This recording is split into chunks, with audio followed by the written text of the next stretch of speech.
আসসালামু আলাইকুম রহমতুল্লাহ। আমার হাতে দেখতে পাচ্ছেন এটি একটি মৌমাছির কুইন সেল, যেটাকে রানীর ডিম বলা হয়। এইটা রানীর ডিম একটা বক্স থেকে আমি এটা সংগ্রহ করেছি।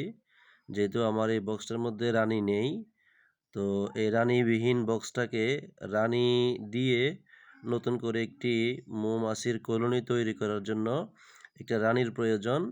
সেক্ষেত্রে আমি একটা বক্স থেকে কৃত্রিমভাবে এই রানীটাকে আমি এখানে এনেছি। তো যে রানীটাকে আমি ফ্রেমের মধ্যে সংযোজন করব, সেক্ষেত্রে সেই ফ্রেমটাকে তোলার জন্য আমার মৌমাছির আক্রমণ থেকে বাঁচার জন্য একটু ধোঁয়া দিতে হবে। তো আমি ধোঁয়া দিয়ে এই ফ্রেমটাকে এখন তুলব। ফ্রেমটাকে তোলার সময় কিছু মৌমাছি থাকবে যেগুলো আক্রমণ করতে পারে, সেজন্য একটু ধোঁয়া দিয়ে তাদেরকে একটু আক্রমণ না কমানোর জন্য আমি ধোঁয়া দিতে হবে। ফলে মৌমাছিরা ফ্রেম থেকে একটু দূরে সরে যাবে এবং আর বাকি যে সমস্ত মৌমাছিগুলো ফ্রেমটাতে বসে থাকে, হালকা ঝাঁকির মাধ্যমে মৌমাছিগুলো ফ্রেম থেকে দূরে সরিয়ে এই ফ্রেমটাকে আলাদা করে আমি এই মৌমাছির যে কুইন সেলটি দেখেছেন আপনারা রানীর, সেই রানীর সেলটিকে এই বক্সটার মধ্যে ফ্রেমটার মধ্যে আমি সংযোজন করব, অ্যাড করব। আপনারা দেখতে পাচ্ছেন আমার হাতের মধ্যে একটি এখন মৌমাছির বক্সের ফ্রেম, যেখানে মৌমাছির চাক আছে এবং এই চাকটার নিচের অংশে আমি ছুরির সাহায্যে একটি ছিদ্র করব। আর এই ছিদ্রটা করে আমার হাতে যে রানীর কুইন সিলটি অর্থাৎ রানীর ডিমটি ছিল, সেই ডিমটি আমি এখানে সংযোজন করে অ্যাড করব। আমি ছিদ্রটি করলাম। ছিদ্রটি খুব আলতোভাবে করতে হবে, কেননা এই চাকটা খুবই নরম। একটু বেশ কম হলেই চাকটা উপর থেকে ভেঙে পড়ে যাবে, যার কারণে খুব সতর্কতার সাথে আমি এই ছিদ্রটা করলাম। আপনারা আরও দেখতে পাচ্ছেন আমার হাতের উপরের অংশের দিকে সাদা সাদা হয়ে আছে, সেখানে কিছু মধু আছে।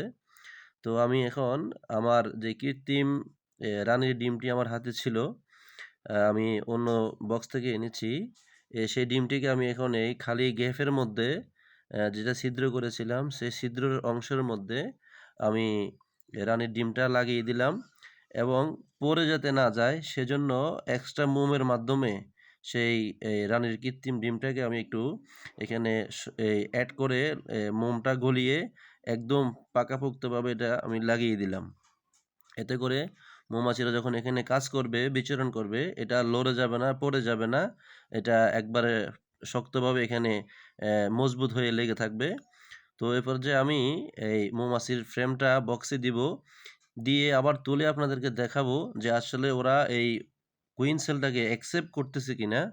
তো সেক্ষেত্রে আমি এই ফ্রেমটা দিলাম, এখন ফ্রেমটা আবার তুলতেছি। দেখেন, দেওয়ার সঙ্গে সঙ্গে কিন্তু মৌমাছিরা ফ্রেমের মধ্যে চলে আসছে এবং যে কুইন সেলটা আমি দিয়েছিলাম এই কুইন সেলটার মধ্যে তারা চলে আসছে।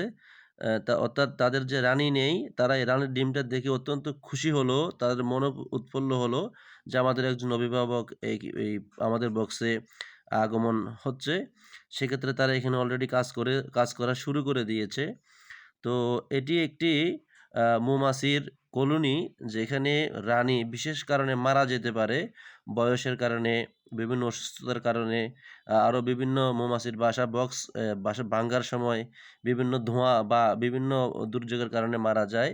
তো সেই ক্ষেত্রে আমরা এই বক্সটাকে কিভাবে পুনরায় আবার নতুন করে বক্সটাকে আমরা টিকিয়ে রাখবো, সেই ক্ষেত্রে এইরকম একটি মৌমাছির কুইন সেল প্রয়োজন। তো সকলকে ধন্যবাদ এতক্ষণ পর্যন্ত আমার এই ভিডিওটি দেখার জন্য। আন্তরিক শুভেচ্ছা ও অভিনন্দন।